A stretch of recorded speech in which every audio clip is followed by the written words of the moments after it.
ಜೈ ಶ್ರೀರಾಮ್ ರೀ ಎಲ್ಲರಿಗೂ. ಮುಂಜಾನೆ ಜಲ್ದಿ ಎದ್ದು ಜಳಕ ಮಾಡಿ ಹನುಮಾನ್ ಚಾಲಿಸ ಓದಿ ನಾ ಕುಂತೆ 1 ತಾಸ ಮೆಡಿಟೇಷನ್ ಮಾಡಾಕ. ಮೆಡಿಟೇಷನ್ ಮುಗಿಸಿ ನಾ ಹೊಂಟಿನ್ ನೋಡ್ರಿ ನನ್ನ ಫಸ್ಟ್ ವರ್ಕೌಟ್ ಮಾಡಾಕ.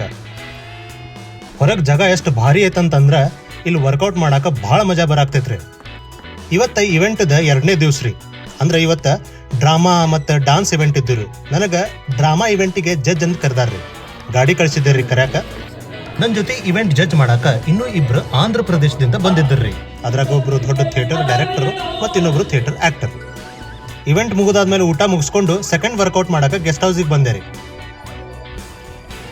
ವರ್ಕೌಟ್ ಮುಗಿಸಿ ಕ್ಯಾಂಟೀನ್ ಹೋಗಿ ಊಟ ಮಾಡಿ ರೂಮಿಗೆ ಬಂದು ಭಗವದ್ಗೀತೆ ಓದಾಕ್ ಕುಂತೆ. ಇಲ್ಲಿ ಕೃಷ್ಣ ಪರಮಾತ್ಮ ಹೇಳ್ತಾರ, ಒಬ್ಬ ಮನುಷ್ಯನು ಎಲ್ಲ ಐಹಿಕ ಬಯಕೆಗಳನ್ನು ತ್ಯಜಿಸಬಹುದು. ಇಂದ್ರಿಯ ತೃಪ್ತಿಗಾಗಿ ಕರ್ಮ ಮಾಡದೆ ಫಲಾಪೇಕ್ಷೆ ಕರ್ಮದಲ್ಲಿ ತೊಡಗದೆ ಇರಬಹುದು.